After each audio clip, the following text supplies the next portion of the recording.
Berat bebanku meninggalkanmu, separuh nafas jiwaku sirna.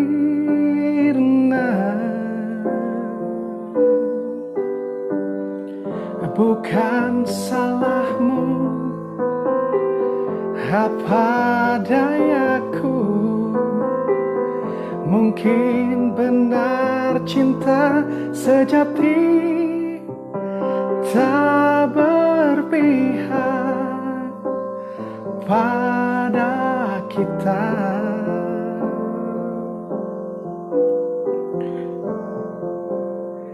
Kasihku, sampai di sini kisah kita. Jangan tangisi keadaannya, bukan karena kita berbeda.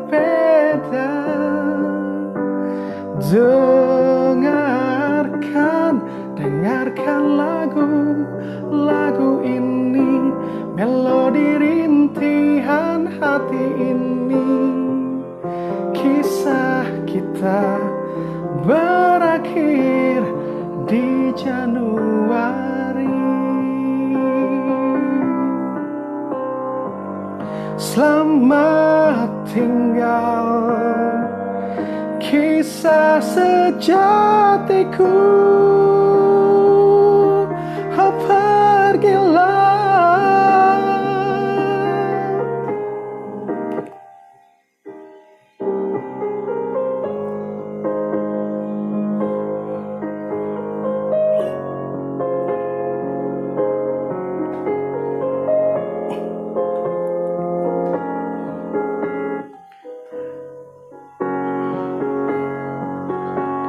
Wow, kasihku, sampai di sini kisah kita.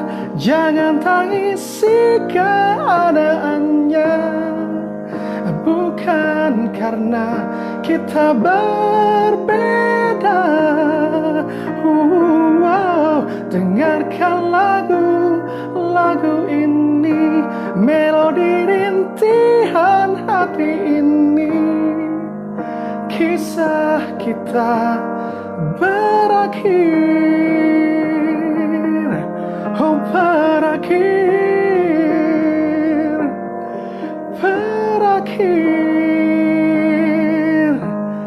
di Januari.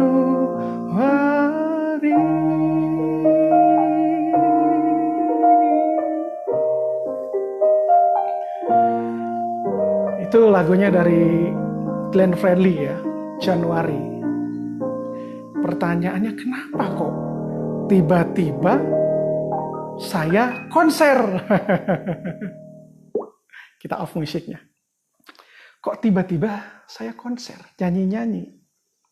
Mungkin bisa dilihat di judul. Di judul itu saya mau cerita tentang find your voice and inspire other.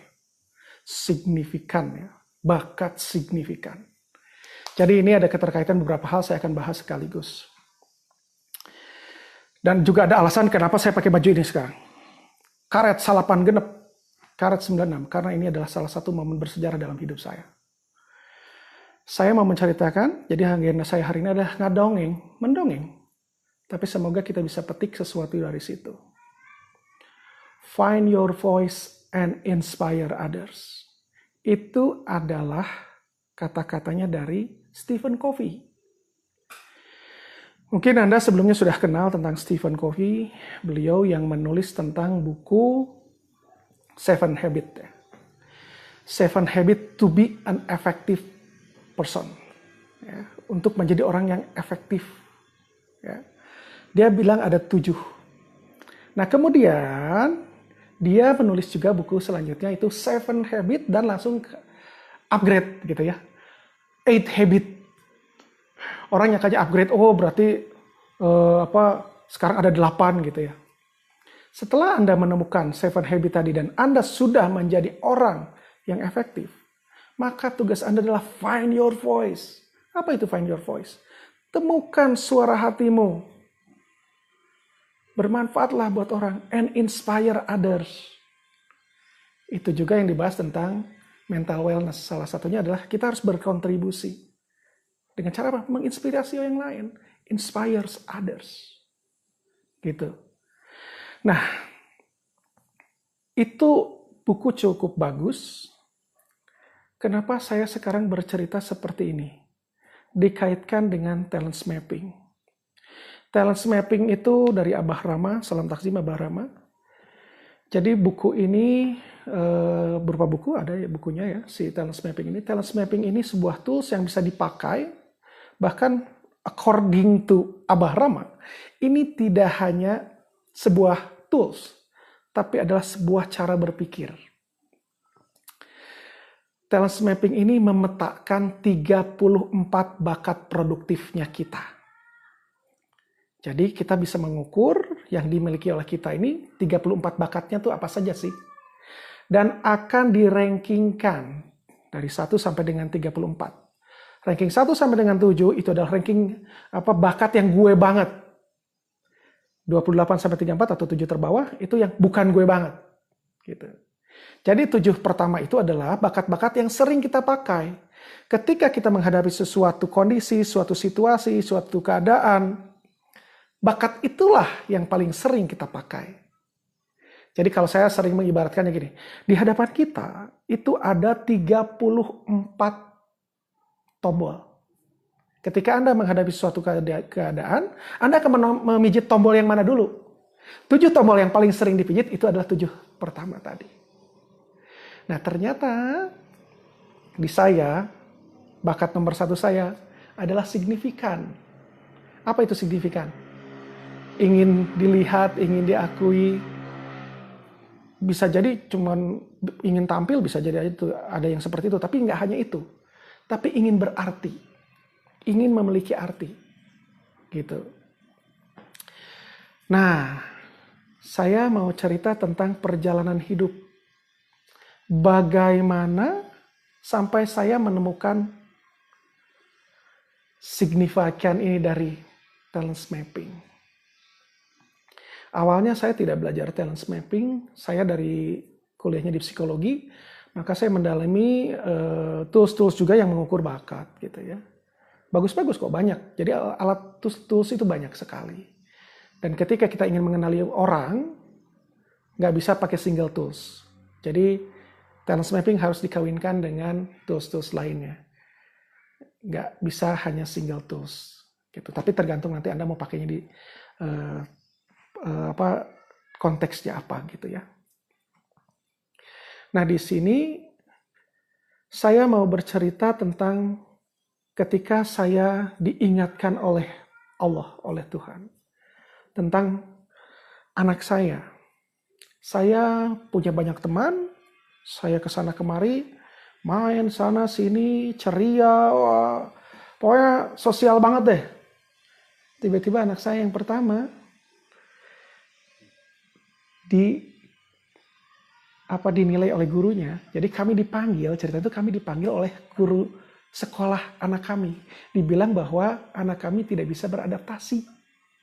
Padahal bapaknya yang segitunya tukang main, tukang ketemu banyak teman, segala macam sana sini. Taunya anaknya dibilang tidak bisa beradaptasi. Waduh, kaget kan saya. Disitulah saya mulai mencari tahu kenapa kok bisa seperti ini. Maka saya banyak melakukan observasi terhadap anak saya. Kehidupan sehari-hari di rumah, kehidupan di sekolah. Anak saya nggak tahu kalau saya sebetulnya ketika bilang nganterin pulang ke sekolah, saya bilangnya papa pulang dulu. Padahal papa belum pulang, saya belum pulang. Padahal saya mengobservasi bagaimana dia bertingkah laku di lingkungan sekolahnya. Berhubung saya seneng fotografi, saya bawa kamera. Dan waktu itu saya punya lensa panjang, 600 mili. Jadi bisa dari jauh saya melihat dia. Saya observasi dari jauh pakai kamera.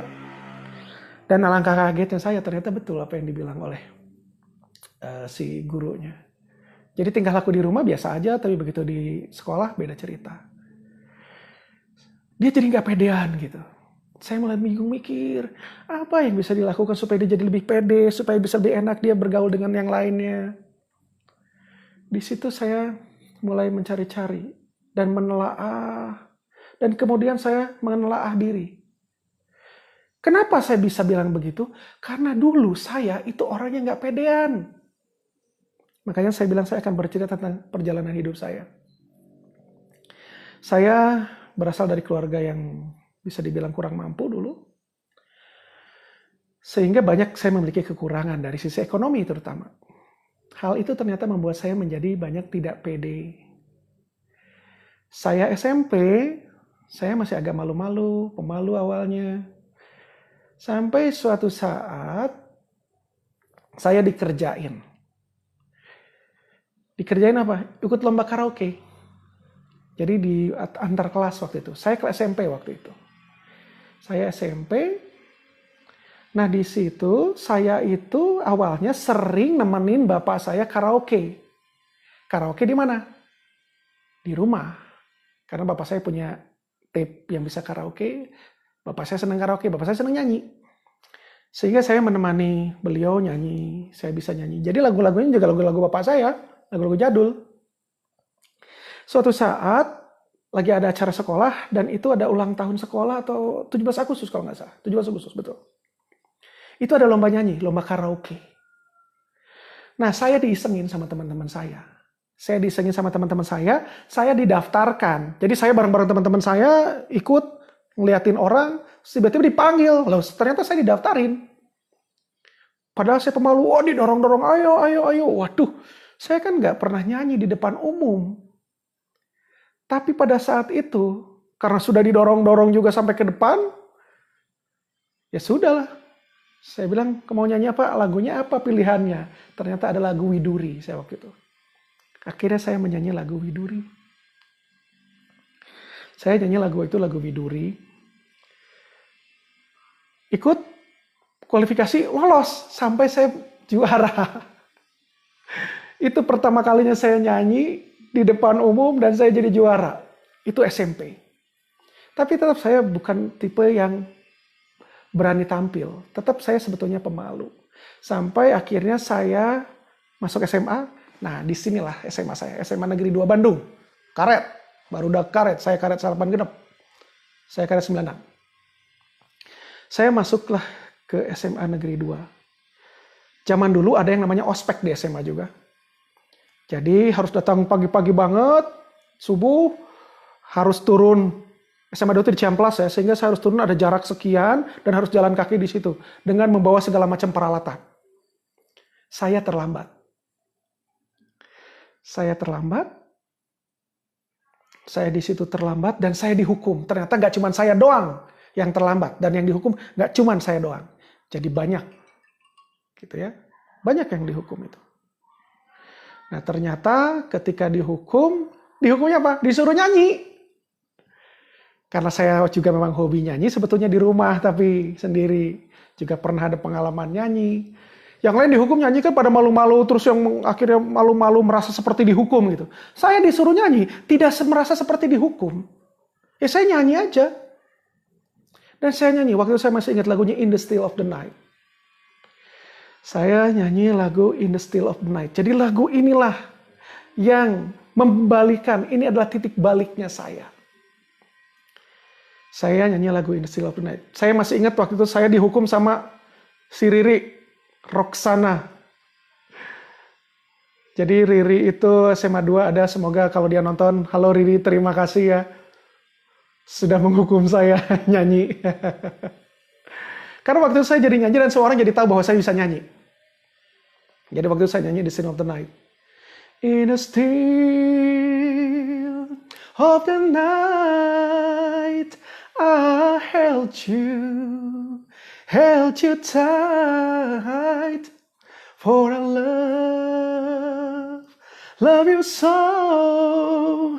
Promise I'll never let you go. In the still of the night, in the still of the night, I remember that night we dared, when the stars were bright above,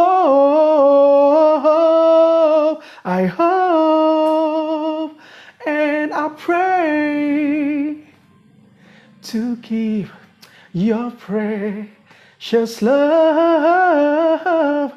So before the light, hold me again with all of your mind in the still of the night, in the still of the night. Itu adalah lagu pertama kali yang menjadi titik balik saya ketika saya SMA. Ketika saya nyanyi itu, orang langsung ngeh, wah ternyata ini anak bisa nyanyi. Dan orang menjadi mengakui saya gitu. Karena waktu itu saya ingat Riri memanggil salah satu senior kami namanya Ari, yang jadi vokalisnya Lingua, Ari Lingua. Riri itu gitarisnya dulu, gitarisnya Shi ya. Dia mengenali dan almarhum Pak Wing, guru kami yang tercinta. Semoga diterima amal baiknya, almarhum luar biasa orang baik. Sehingga di situ saya merasa dikenali dan orang menghargai itu gitu. Ternyata saya bisa nyanyi dan orang amazed dengan itu. Saya merasa saya punya kelebihan yang tadinya saya itu nggak pedean. Saya nggak punya sesuatu yang bisa saya banggakan. Di situ saya merasa saya punya sesuatu yang dibanggakan. Dan dari situ saya diajakin, kamu ikutan ya paduan suara. Saya ikutan paduan suara. Waktu itu sama teman-teman ada Adit, jadi dokter sekarang. Fahmi, Diana, Riri tadi. Ada Tiwi Sakuhachi, dia sekarang mainnya di jazz. Juga ada si Candil, serius dulu ya. Terus ada Angga. Gitu. Bersama teman-teman saya enjoy banget ternyata nyanyi. Di situ saya menemukan 4E saya. Kalau dari konsep talent mapping 4E. Apa itu? Easy, E pertama. Kedua, E-nya enjoy. 3, excellent. Saya ngelakuinnya easy, saya enjoy ngerjainnya, dan hasilnya excellent. Dan ketika itu earn, mendapatkan sesuatu. Apa? Saya mendapatkan pengakuan. Saya mendapatkan rasa pede saya. Di situ saya akhirnya bisa berani tampil pede. Dan saya merasa bahwa saya punya sesuatu. Dari situ saya akhirnya sering banget nyanyi. Saya ikutan paduan suara, saya ikutan vokal group. Sampai saya kuliah pun saya nyanyi. Mencari uangnya. Ya. Di berbagai macam kafe. Saya sempat nyanyi di Fame Station. Di O'Hara Stephen. Ya, di O'Hara waktu itu. Cuma saya di situ aja untuk mencari uang sebetulnya gitu ya. Jadi ternyata saya merasa saya diakui dan saya enjoy banget. Saya punya sesuatu. Dulu saya menyangka saya akan menjadi artis. Memang saya niat jadi artis dulu. Bahkan saya tuh sempat ngikutin Indonesian Idol. Saya ikutan daftar Indonesian Idol. Tapi memang diniatkan dari awal saya tidak mau. Terus saya hanya ingin nyanyi. Dan habis itu saya pulang. Saya pengen menunjukkan aja. Saya punya sebuah tempat di mana saya bisa berekspresi pada saat itu.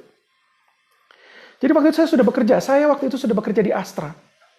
Dan saya nekat. Dan saya nggak tahu sejarahnya kayak apa orang-orang ngikutin kegiatan Indonesian Idol itu kayak ternyata capek banget. Ngantri dari jam 7:30 pagi baru nyanyi jam 6 maghrib. Dan saya tidak tahu ternyata kenapa orang-orang bawa tas gede, bawa makanan, orang bahkan ada yang bawa buat baju tidur, buat apa kasur gitu, lipat gitu. Masya Allah ternyata berdiri lama sekali, boro-boro bisa nyanyi. Gitu. Tapi akhirnya saya nyanyi, saya tampil, setelah itu saya pulang. Jadi saya juga nggak tahu hasilnya kayak apa. Karena memang saya tidak berniat. Tapi dulu saya sempat berniat pengen menjadi artis. Karena saya pikir mungkin saya pengen jadi penyanyi gitu. Mungkin itu my voice. Makanya find your voice. Mungkin itu ternyata deep down inside. Saya pikir dulu seperti itu. Saya inginnya nyanyi. Dan teman-teman saya pun nyangka bahwa saya akan menjadi penyanyi. Sampai saya kuliah lah di psikologi. Jadi jujur waktu itu, waktu SMA sebetulnya saya itu sudah nyanyi serius. Saya sempat ditawarin bahkan jadi backing vokalnya almarhum Chrisye waktu itu. Saya ditawarin juga kontrak oleh Musika waktu itu, tapi untuk solo, bukan ngeband. Jadi saya juga ngeband. Saya senangnya musik-musik alternatif, tapi kalau vokal grup, saya bawainnya banyaknya adalah lagu-lagunya Boyz II Men, lagu-lagu mendayu-dayu, lagu cinta tadi. Gitu ya. Nah, di situ saya merasa, wah itu kayaknya passion saya deh, itu sesuatu yang gue banget gitu. Sampai saya dipanggil sama ibu. Ibu saya bilang gini, Mama itu gak pengen kamu jadi artis. Mama itu pengen kamu sekolah yang bener, kuliah, dan kerja. Udah itu aja. Gak usah aneh-aneh.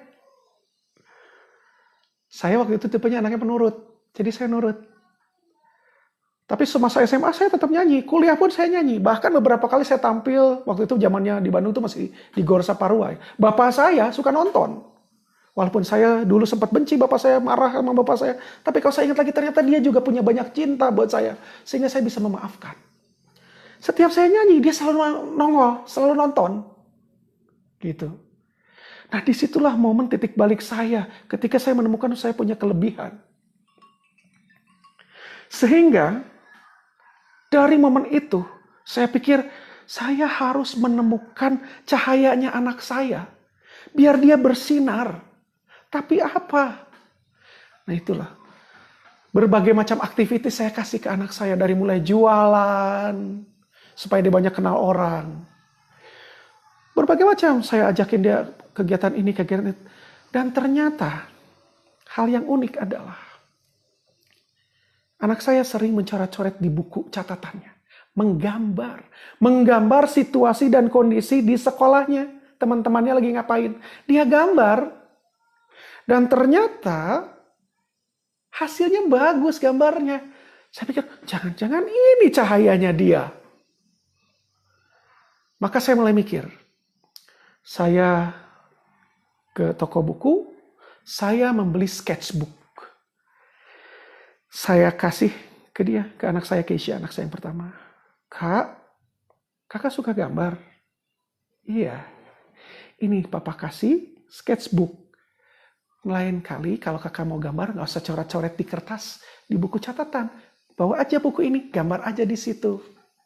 Dan dia seneng, dia menggambar, dia happy. Dia pulang sekolah, saya kan kerjanya antar jemput anak.